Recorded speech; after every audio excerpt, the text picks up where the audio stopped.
Dugout Show, hosted by State Director Sammy Esposito, Associate Scouts Drew Stewart and Sean Smith, that discuss all things related to amateur baseball in South Carolina.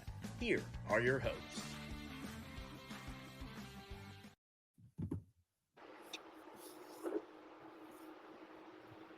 Welcome in to episode 104 of the Palmetto Dugout Show. Special guests, as you saw on Twitter, we'll bring them on in just a second. Coach Smith, both Coach Smiths are on. Espo's on vacation duty. What's going on, boys? Not much, just heading down to the Citrus Bowl. Maybe I'll meet up with Sammy, but I guess he's got better things going on tonight. You know, I'm always locked in on the Palmetto Dugout Show on Monday nights. Come on. On Monday, it's usually Tuesday nights. We could do it on New Year. Austin wanted to do it tomorrow night once the ball dropped, but unfortunately, we could not do that. We could have done an 8:45 Tuesday or Wednesday night. That'd have been quite the show too. But yeah, is that when your game's at? Is that the night game? I had to refresh myself on how we did this. I feel like it's been a while. I know it's been a couple weeks, but we took Christmas Eve off. But I think we got a big one coming. I think this is gonna be a very entertaining guest that we have coming. I tried to give him a fair warning of any kind of awkward question that might be thrown his way, and he seems ready for it. So I look forward to it. You can always count on Austin asking the awkward questions. So nonetheless, here's what they want. Now we have our special guests, if it'll add him here. Coach J.J. Edwards at Wofford. What's going on, Coach? Just, what we do on 8:45s or whatever we're at 7:30s on Mondays, guys. Just locked in here. We're locked in on here. The viewers are locked in. Coach, obviously, we appreciate you hopping on. Can't wait to kind of break down Wofford with you. Yeah, excited, boys. Talking ball, getting us ready. A little appetizer for the season. I love it. That's right. Not too long away. You got what? Little over a month, right? Yeah. Valentine's Day. Nothing. Wives love it. Opening days, Valentine's Day, love it. They say they don't. They do. They love it. They want anything. Valentine's weather, facing a team from the north, 30 degrees.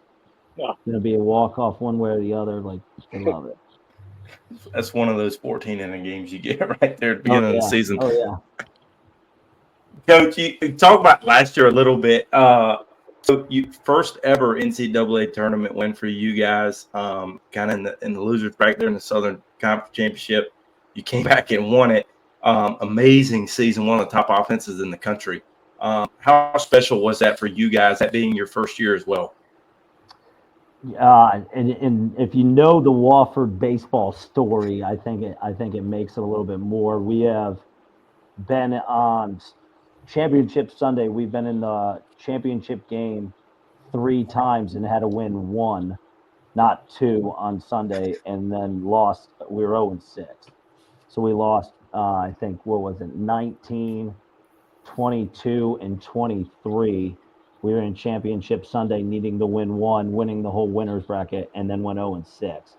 So it's just kind of fitting that we didn't get a bye. We had kind of the playing game. We were 12-8 in the conference, and I think we were a game out of first, but we ended up in 5th, maybe a game and a half out of first, something ridiculous that we ended up in 5th. So it was very unique, very interesting, but I feel like I tell a lot of people, I go, I needed to go 0-6 in the first previous. Not that I wanted to, but I needed to go 0-6 to kind of understand, what coaching points you want to press and what you want to say, because you've just seen it. You walked away on that Sunday in a bad mood multiple times, so you need all that information to kind of get them going. But it was great. It was great to kind of break through and feel what a regional is like, especially for our guys who have been here forever and want to win, and we're there so many times. So it was great. It was phenomenal. Coach, yeah, touching on what your squad really, really does well. It's really this is your going into your 14th season, correct? Correct. Sounds right. You black out after 10. Well, yeah, you guys are consistently finishing top 5, top 10 nationally in stolen bases, and at the top or right near the top of the conference as well. Like, just kind of having that same mindset year over year. How do you continue to instill that into your players throughout the season, and teaching aggression, good base running, things like that? I find that stolen bases is really sort of becoming a lost art. You had the big leagues had to expand the base size in order to get guys to steal more bags and stuff like that, but that hasn't seemed to be an issue for y'all. Yeah, to be honest with you, it is. I think they know what they're signing up for when they walk in. That it's going to be a little bit of that old school baseball, and they're expected to do it. And then the same side for recruiting, like we're not really recruiting guys that don't fit the style of play we're trying to go to. So you're not going to walk in. We're a bunch of undersized kids who run well. Like you're not going to look up and be like, who's that 6'6" guy playing something? Like just a bunch of 5'10" to 6'2" dudes that run extremely well and have a little fundamental solid game to them, and then just play it really, really hard. So I think they know what they're signing up for. And I think the funny thing is that when you walk into the first month of practice, like I think the players coach each other harder than like the coaches coach each other. Like the seniors and juniors during base running are on those freshmen more than probably we are. More in fear, probably because they're in fear of, oh my gosh, if we mess this up, like they're gonna chew us out. So like they're on them more. So they're like, well, if we're on them more, then they won't get them on them as much. But I think it is just, like I said, they know what they're getting in for when they commit to Wofford. They know it's base running. They know it's stealing. It's knowing first to third, dirt ball reads, all of that stuff. So and then we practice it for 30 minutes a rip every day. So you're not really getting out of it. Even you're like, man, we had a tough one yesterday. You're like, yeah, we're still getting base running in. Like we think that is a huge key for us, continuing to win and a huge advantage we have every single day. It's a lost art for sure. I think always knew that if you could do the small things, you're gonna win those games, especially those close games you get into. You need to win a championship. For sure. Coach, you kind of talked about you've been at Wofford for a while. The landscape of college baseball has changed a lot. How have you guys navigated the portal since it's come along, and has it affected you in a positive or negative way with high school recruiting? So I think high school has been the huge positive for us. I just sit there and look. I go, if for anybody who digs into our school, I think we just got broken, I'm going to say 50th in the country, just depending on which kind of service you're looking at for the school of where we rank nationally, just as a school. So you look at it and you go, okay, we're considered a high academic school, meaning, junior college transfer guys. Yeah, we have some of them, but they have to hit so many requisitions and so many requirements of what they need to do to get in that we're really not made for it at a high level. Like you're not bringing in 10 of them and be like, yeah, we missed on the high school guys. We're just going to, doesn't really work for us.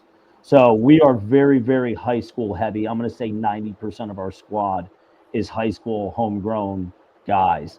So it is, the portal has give, the portal has take. Like I think everybody will say that. Like we've lost some really good players in the portal. We've gained some really good players out of the portal. But I think our true calling is high school players because of our school, and we got to recruit to our school. And I'm fine with it because I would rather get the guy who we talked about that system with Sean of just walking in going, hey, like, what you're signing up for. Like you'd rather go get the pup and instead of the guy who, has 2 years somewhere else and then coming in and learning a new system.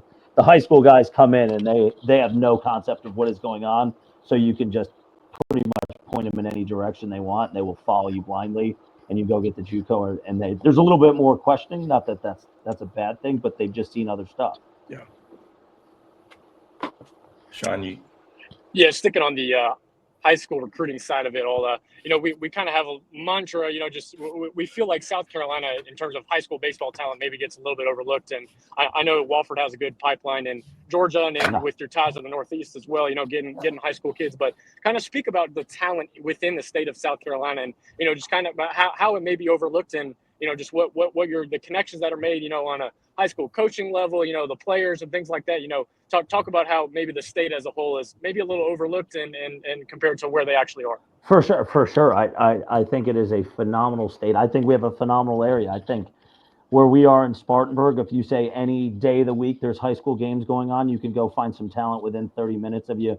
Between Greenville to Spartanburg, anything in the upstate is normally really good ball. And I was having this conversation the other day. We didn't sign Wofford did not sign a high school player from the state of South Carolina until we signed Jack Renwick, who just graduated this past year. And then since then, Georgia is our number one state of the most amount of guys, and then it is switched. We had like one for my first 8 years, and now I think we're up to 6 to 10, 8 to 10, something like that, and are pulling 4 to 5 from the state of South Carolina.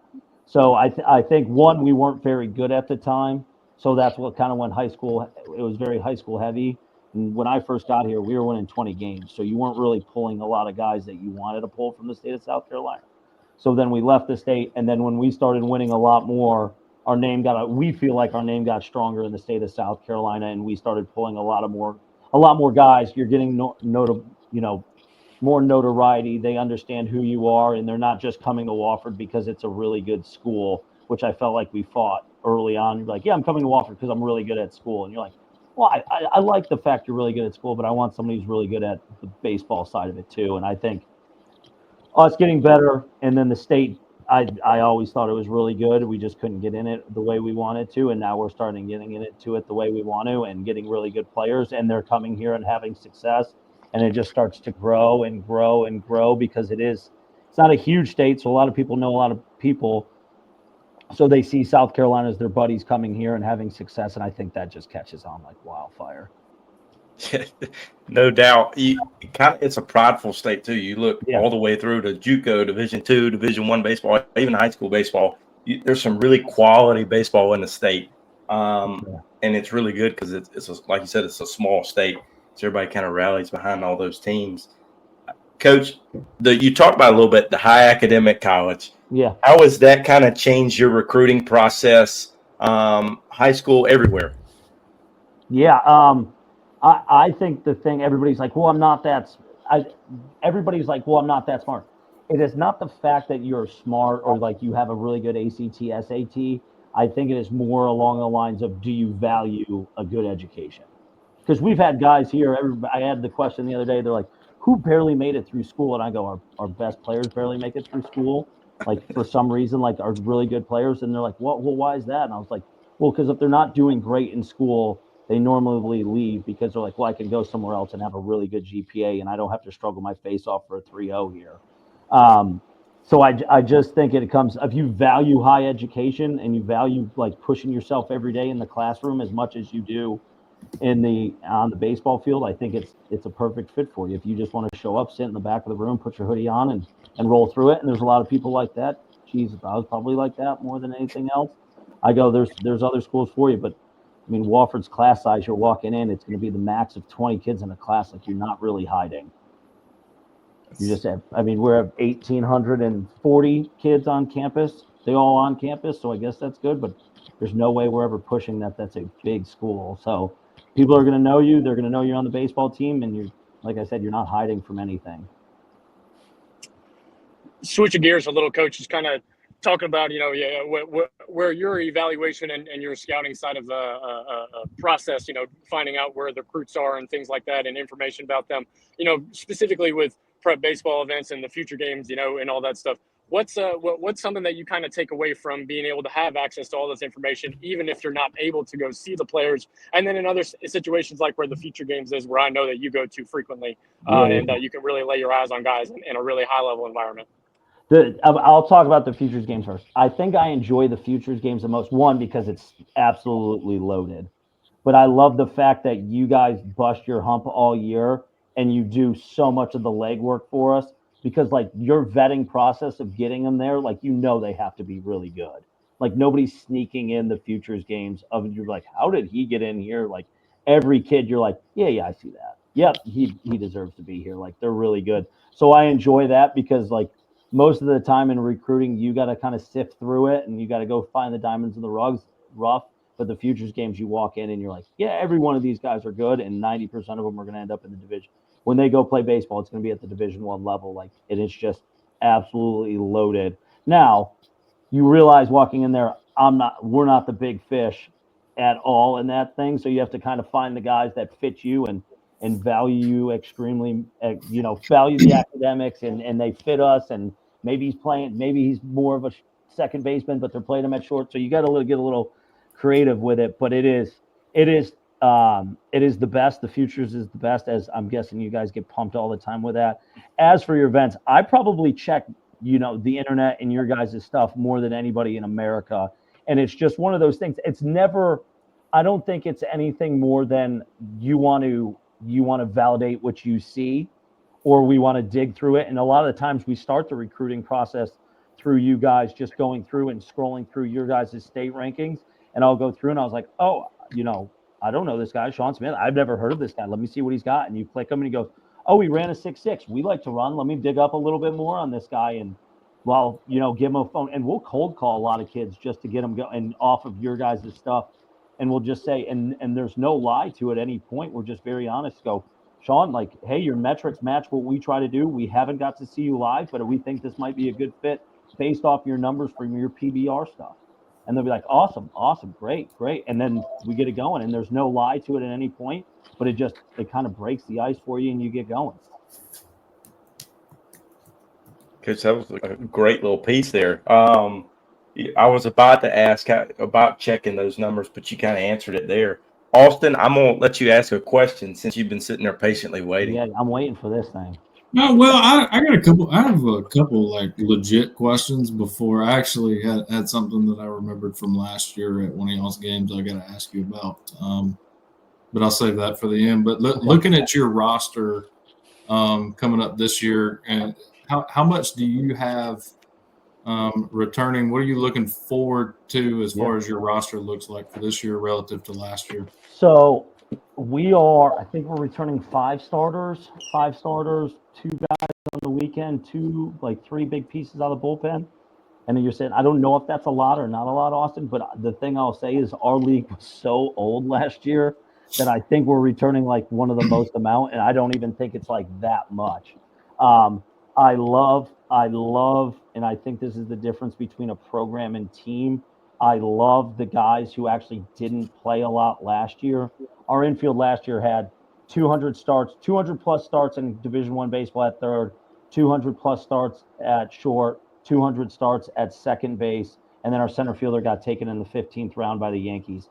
So I go, and those guys played every day since they've been on campus. So they have just seen so much baseball. The guys behind them are really, really good. And I think on any other year's team, they would be everyday players as freshmen. They were just kind of roadblocked. So I'm really excited to see them. Now, I think I'm going to have to coach them a little bit more because the other guys, as you know, 200 plus games is a lot. Like, they've just seen some stuff. Counting summer ball, it's probably 350 games. So I like our roster. I like where we're at, but you're going to see, I tell our guys on campus walking around, they're like, everybody's like, how you going to be? How you going to be? And I just keep saying, we're going to be good. You're just going to see guys you don't know their names yet.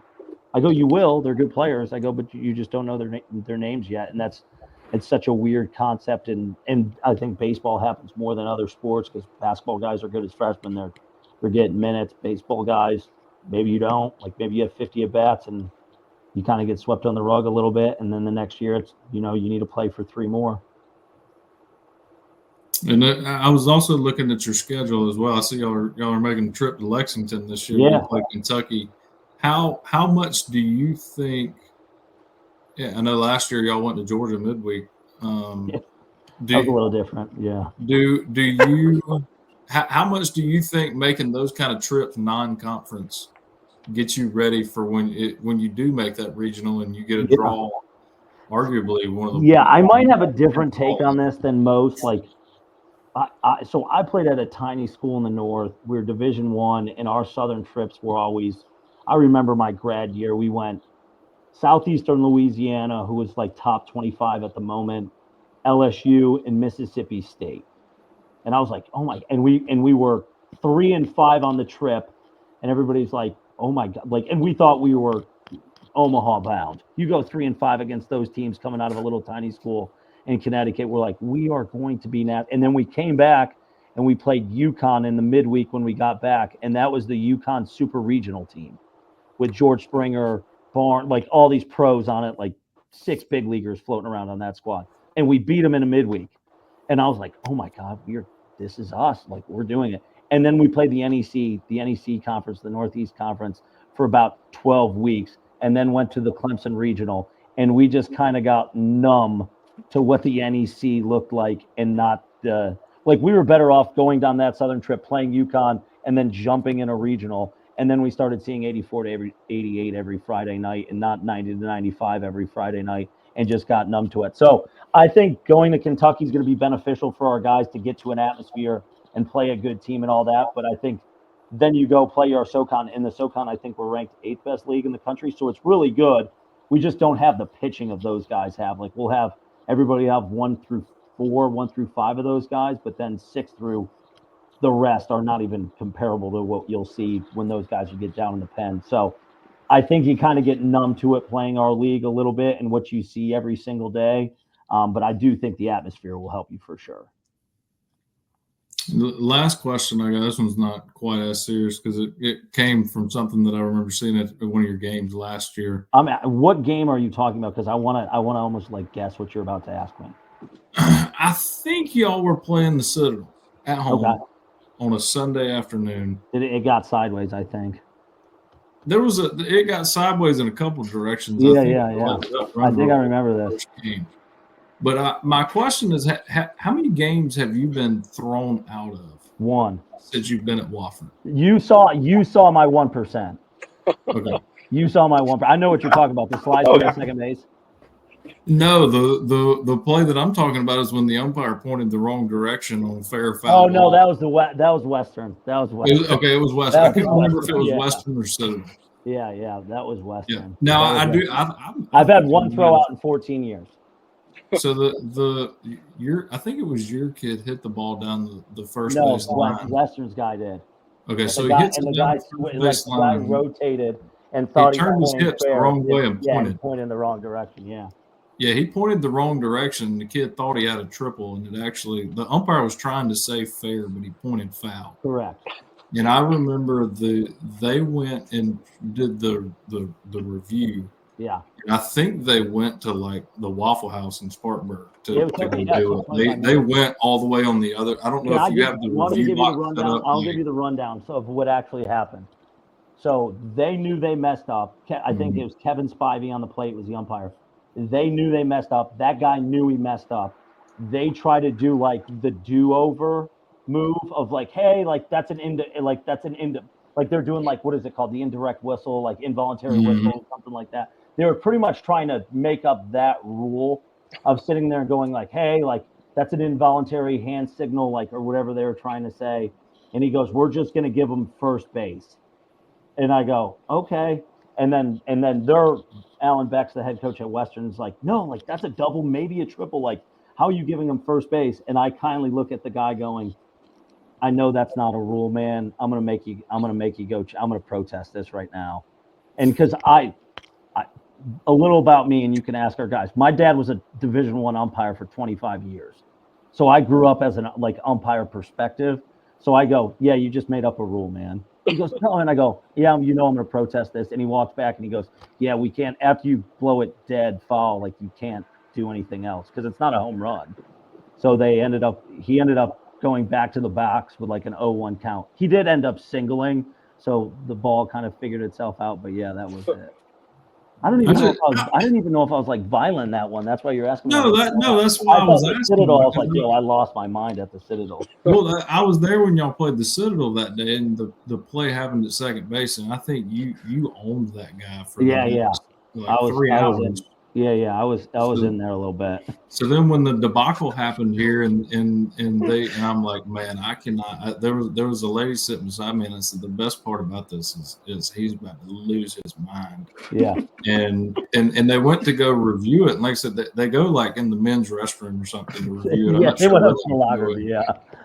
And they come back like 30 minutes later, and I'm like, I cannot wait to see. And I remember, like you said, they tried to put the guy at first base, and I'm like, in my mind, I had like, because I've umpired and I've coached, and I kind of felt as if I understood the rules pretty well, and I had a couple scenarios mapped out in my head. I was even thinking like the old high school league do-over, like we might just scrap it and try again. And Never when he put happened. my man on first base, I was like, this was not in the outcome that I like. Either they're gonna give him the double that he should have gotten.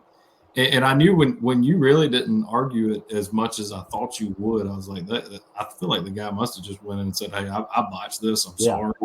He said it. He goes, and everybody knew it. Like, you were like, that was pretty obviously fair, but I go, man, you already called it foul. But only once, and it was at Western in like 2019 as an assistant. No head coach tosses. I think I got warned maybe once or twice last year, but I think my wife always tells me, like, I'll go out in between innings and like talk to guys. She's like, "Why were you yelling at that guy?" I was like, "I wasn't. I was just having a normal conversation." And I guess I got a little Italian in me, and I'm just like this with my hands, and I'm like, and she's like, "You're like laying into that guy," and I was like, "No, it's normal conversation." I think about his family. I guess it's the way that y'all's park set up, the way that the stands are up above everything. It kind of like it traps whatever y'all say, and it for sure. Out, so. For sure. Yeah, the Citadel one, when you said you saw the Citadel one, I was like, yeah, like you probably think I get. I mean, that guy went high and late and went for an ACL, like, and I think they were down by 18, and I was like, what are we doing? Well, you had a tough run of umpiring. I guess I was just wondering if that was I mean, I guess I just saw too bad. Maybe better luck this year. Yeah, I feel like you've been around this long enough. I don't think that's the thing. Shano, you got any more questions? No, sir. Just Coach, good luck this season, and hope to see you around. And maybe we'll see you at a couple high school games, something like that. No doubt. Let me know if you guys need anything. Yeah. Coach, we, like Sean said, we appreciate it. Wish you guys the best luck. I know we'll be tuning in, pulling for you guys to make a deeper run this year as well. See what you guys do. Appreciate it. I appreciate it, guys. We'll see you out there. Thanks, Coach. See ya. Hey, guys. He's probably glad that I didn't ask him what I told him I was going to ask him beforehand. I didn't want him to have to cause a player to transfer. Well, the portal. We don't even know if the portal's open or closed. It opens every other 3 days. Yeah, there's no rules on the portal. No, there's none whatsoever. Now, we'll get to some business here for a second before we talk football. I know Austin's pumped. Upcoming events are forthcoming. January the 18th, Columbia ID Rising Stars in beautiful Columbia. And then we have, correct me if I'm wrong, this 25th and 26th, right, Shano? Yeah, that sounds right. 25th is Shipyard, correct? And then 25th is South in Shipyard, and the 26th is North at in Rock Hill for the preseason all states. I think the South is filling up. North, keep signing up. Like you heard Coach Edwards say there, he uses our database more than anybody in the country. Pretty good testimonial. There you go, right there. Good little soundbite from Coach. And I think all of us will be in attendance for the 25th and 26th. Coach Austin's going to say, what? It's normally we normally do these with like a week or 2 weeks in between, so we kind of have that like we're gonna knock it out 2 days, baby. We kind of juice it up, throw it out there, then you get a week to recover. And will that be your y'all's 3:30 wake up for Charleston? I think if we play our cards right, we might con Sammy into getting 2 nights. We might get to go. I think if we really get down to it, we might get to drive down on Friday night and spend the night, go eat at Charleston Sports Pub, have a nice. Hell no, we're going to Red's Ice House, Coach. What was the seafood place? We can go to Shem Creek too. That was great. So we might make it a road trip. And then we can I think that's what I feel like we're just going to make it a staff retreat weekend with a lot of ball in between. Coach, I think you're going to get one hotel, but don't cross your fingers, hold your breath. It's probably going to be in a city of South Carolina I didn't know existed. It's going to be somewhere between Charleston and Rock Hill, and I don't know. Chester. Yeah, there you go. We're going to stay in Chester, Coach. I've seen what come out of Chester. I'm good. Nonetheless, we do have 3 big events upcoming. Hey, the thing with these rising stars, you get that invite to the Junior Future Games. These preseason All-States could possibly get an invite to future games, which Coach Edwards says is the best event in the country. Here's your ticket right here. You got a chance to get your ticket. Now, our other note of business, high school preview shows are ongoing. We just had Coach Klein on the show yesterday at Brooklyn Casey. We're up to about 17 total, still underway. High school coaches, if you are interested, please reach out or go to our Twitter, click the link, sign up for a time that best fits you, and you'll at least have me on the show. Maybe Sean, maybe Austin, maybe Sammy. It depends on the Austin tentatively accepts everything. Well, you tentatively send them at really weird times. Well, I send them when I get them. Well, no, I don't mean when you send them. I mean the times that some of these have been, sometimes it's some of us work for a living, some of us have hobbies. Yeah, the ones that I get on, Drew's always like, yeah, I got to text Austin and see if he's jumping on this one. So yeah, you're kind of you never know what we're getting from you. It's a mixed bag with me. Like I said, working for a living is a tough deal sometimes, and sometimes I like to play golf, sometimes I like to go hunting, sometimes I do things. So, is that where you've been today, hunting? I didn't see anything, no luck. So it's okay. I feel like you go hunting and then just eat candy in the stand.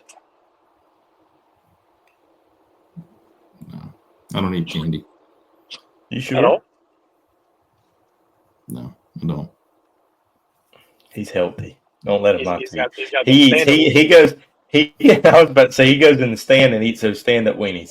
Oh, God. It's funny that you mentioned that because I think that we're about to get to the record. Shut up. That's fine. I won't say anything. That's okay. But I do. I look forward to catching. I've watched as many of these high school preview shows as I can. To kind of give myself a heads up as to what we're walking into this season. I'm trying to get really ahead that way when we do our show preseason where we say, who do you think is going to be the 4A player of the year? And I'm over here trying to dig through the high school league website, trying to figure out who is in 4A this year. I feel like I'm going to be more prepared this year than I have been. That's a good thing. Yeah. Any other reclassifications? I feel like they gotta go through us first so we can make sure we got everybody taken care of. Yes. Well, the new classification rules it's going to be a mess on picking Sunday. Yeah, when they do the multiplier thing and all that junk, it's just a whole thing now. So I think we might need to get Charlie on the show and see what we can get with him. But I have also enjoyed these. I know I missed the one with Coach Dorton, which was upsetting for me. But getting to see this one too with Coach Edwards, I think it's very interesting to see that whether people want to believe it or not, these guys do look at this stuff. So when some of these kids come to these events and they're like, well, when I'm hitting BP and it's cold, or I'm hitting BP and I'm in the last group of guys that goes, it does still matter because these guys are looking at that stuff and to see, because I feel like I would be very. I know some y'all probably scroll through. That is kind of one of the things that just kind of going back to talking about the events and stuff, like the Rising Stars one. Obviously, we got all these middle schoolers, not quite found their footing yet, and they're especially when it comes to big events and stuff like that. They're maybe a little tentative and stuff, and so I'm trying to have it remind them that, hey, play this at game speed, pretend that somebody's watching and somebody's always watching. And, this is, the Rising Stars specifically is the one that kind of sets you up for like, okay, we're able to rank in our own minds, like without maybe even going through actual rankings, like, okay, this guy's a little bit ahead of this guy and stuff like that. And then we're going to give him a little bit more props once he gets to high school, maybe extra look, things like that. So, yeah, I mean, I really enjoy the Rising Stars one because, you kind of get a new crop in there and see what we got the middle school ranks. Well, you get every year or however many times a year, you get a chance to update those numbers. I mean, if if you go to an event when you're in the 9th grade or the 10th grade and you run a 7-1, one of these college coaches is probably not going to scroll through that page and say, "Oh, he runs 7-1." We'll take him. But if you come back, the next year and you run a 6.8 or you run a 6.6, like Coach Edwards was saying, we see that guy and we start cold calling. It is important. I tell people all the time. It is, regardless of what level you think that your kid can go play. It's important to get those numbers out there and keep them up to date because, if you're throwing 84 as a freshman and you don't decide not to go to anything else, then as far as anybody knows, you still throw 84. So and to hear those guys, I mean, you just heard the head coach of a Division I school that won an NCAA regional game last year say, he scrolls through his phone and looks at rankings and clicks on names and looks at their numbers. I mean, if that doesn't tell you that what you're doing out there matters, then you can go find something else to do. Find something else to do. Oh, wise words from Austin. I'm off my soapbox now. Coach Edwards must have a subscription too if he's scrolling through those rankings. He does, Coach. More than likely. We'll give you a bowl pick'em update on records. Leading the pack is Austin at 22-11.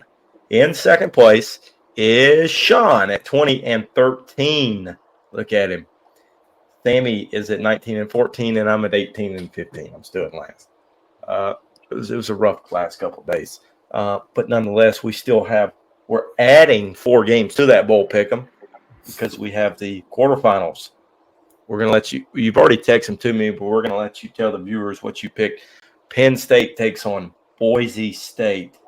I'll go first since I'm in last. But the picks have already been made. Nittany Lions win. John? Yeah, I'll go with the Nittany Lions too. I wish I had it in me to take Genty, and I would take whatever the line is. I take Boise to cover, but I think that Penn State will come out with the victory. I'm going Penn State. I hope it's Boise State. I would like to see one of these guys win one of these games, but I think Penn State actually might be a little better than we give them credit for. So I'm gonna go Penn State. The knock that at least for me was whether or not James Franklin could win a big game and not pee down his leg. So he's won them. I guess technically he won a big game the other day, so I don't know. Maybe they won in spite of him. Who knows? Here's your game, Austin. Notre Dame takes on Georgia. Give me the Irish. I think I'm sticking with you there. I like Notre Dame's defensive front. They really showed it against Indiana there. I know obviously Georgia's a little bit of a different animal, and I like Gunnar Stockton. I think he's good, but I just have a feeling against that level of talent. I mean, he showed it a little bit in the second half of the SEC championship, but I'm going to take Notre Dame to win a low scoring battle.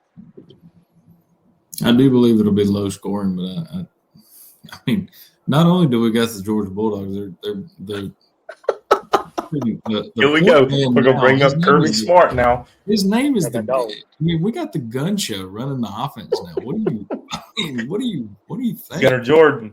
Like, what are we doing? This is the gun show 2.0 right here, and it's I don't know. I think they're gonna be okay. I really do. I mean, hopeful. My man got thrown into the SEC championship game down 3 to Texas, who a lot of people, for whatever reason, still think are national champion contenders, and led them to a comeback win in the SEC championship game. Even got knocked out, and I'm not sure he knew what state he was in when that game ended. But I don't know. Give me the gun show. Give me Kirby. Give me the dogs. I know. Did you see Gunnar drives that old body F-150, which just makes me pull for him even more because I forgot to tell you Sammy's picks. Yeah, Sammy went with the Dogs, and he also went with Penn State. Just to add that in, Arizona State takes on Texas. Give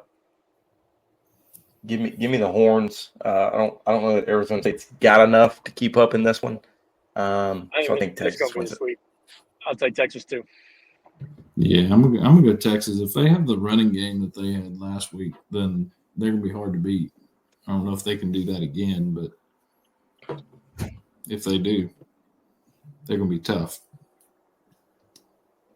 Yeah, well, Sammy's also going Texas. And then our last one here, the big one. Some would say Oregon rematch takes on Ohio State. It's hard to beat a team twice. Some people do it, some people don't. In this case, they won't. Give me the Buckeyes.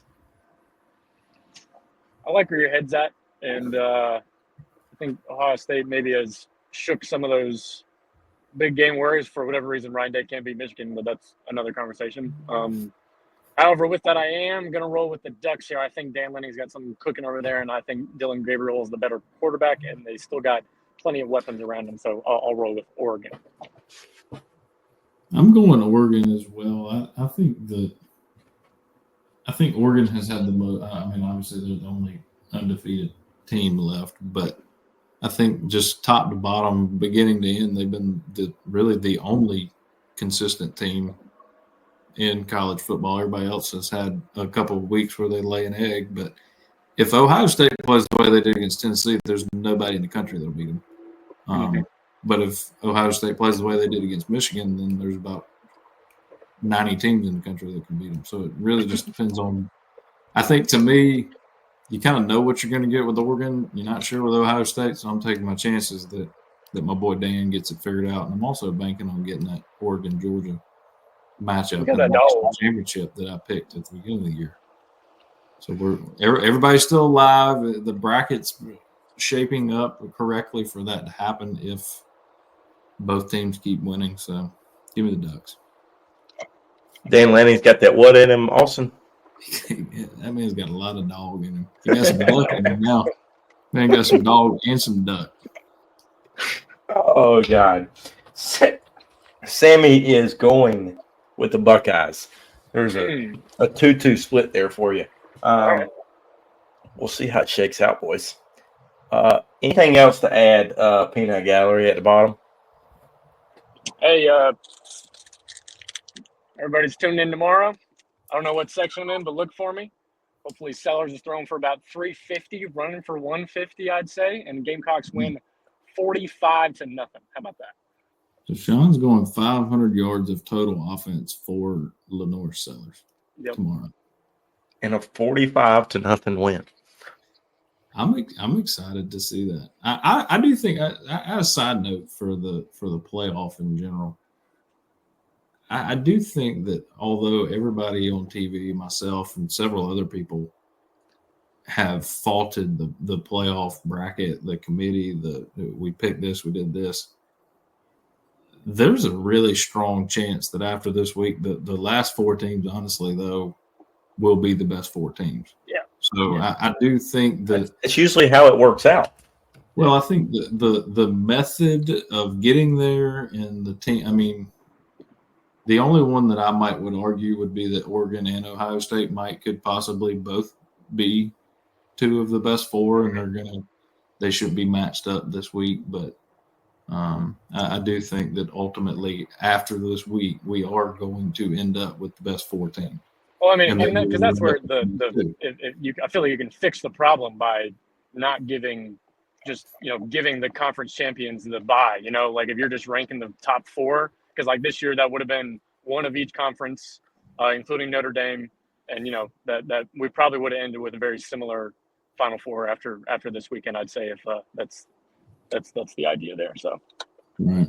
Yeah. I mean, I think if you wake up Friday morning and your Final Four teams is Georgia or Notre Dame, Penn State, Texas, and Oregon or Ohio State, you got to feel like, okay, yeah, that's four good teams. We're good with that. Like I said, might not necessarily have been we might have took a interesting route to get to that, and I think there's some adjustments that can and will be made there. But I do think after a lot of upset teams and a lot of complaining and this team should have got in over this team, and we didn't want to watch this team get blown out. I think we're going to end up in the right spot. It's just going to be, why did we go that route to get there? But it's okay. Hey, off topic, but do you guys keep change in your car, Yeah. like coins? Well, Yeah. because On the old girl toll over road. here, we got only cash, and we just had to pay $1.25 toll with $5 here in Orlando. So we just got gypped at about $3.75 or whatever that math is. So yeah, They you saw keep that coins in your South car. Carolina tag. They don't give you Mhm. change if you pay with $5 cash. Our options were exact change or Sun Pass. So I don't know. You should have just drove through it. They'll just send you a bill. Then we get popped anyway.